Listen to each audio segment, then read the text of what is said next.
संध्या live आवाज महाराष्ट्राचा। नमस्कार, मी सेजल देशमुख आणि तुम्ही पाहताय संध्या लाईव्ह। कल्याणी नगर पोर्शे कार अपघात प्रकरणाचे राज्यासह देशाला हादरा बसला होता। या प्रकरणातील मोटार चालक अल्पवयीन मुलाच्या मित्रांचे रक्ताचे नमुने बदलत्या प्रकरणी गुन्हे शाखेकडून आरोपी अरुण कुमार सिंग यांच्या विरुद्ध पुरवणी आरोपपत्र दाखल करण्यात आले। अपघात प्रकरणात ससूनच्या न्याय वैद्यक विभागाच्या तत्कालीन प्रमुख डॉक्टर अजय तावरे यांच्या विरोधातील पुरावे, आरोपींचे जबाब आणि तांत्रिक तपासण्याबाबतची कागदपत्रे शुक्रवारी पोलिसांनी न्यायालयात सादर केली आहे।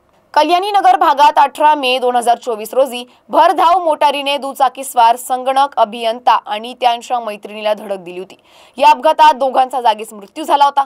या प्रकरणात बांधकाम व्यावसायिक विशाल अग्रवालच्या अल्पवयीन मुलाला ताब्यात घेण्यात आलं होतं।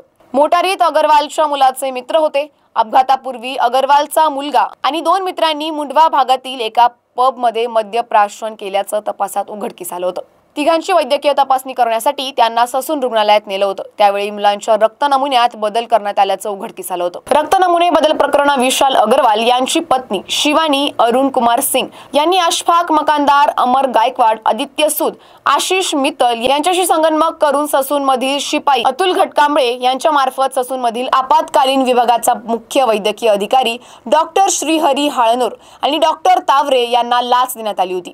गुन्हा दाखल झाल्यानंतर अरुण कुमार सिंगने जामीन मिळवण्यासाठी अर्ज केला होता, मात्र त्याचा जामीन अर्ज फेटाळून लावण्यात आला होता। त्यानंतर त्याला 2 महिन्यापूर्वी अटक करण्यात आली होती। सिंग यांच्या सांगण्यावरून कार्यालयातील कर्मचाऱ्याने आशिष मित्तल यांच्या मुलाऐवजी स्वतःच्या रक्ताचे नमुने दिले होते।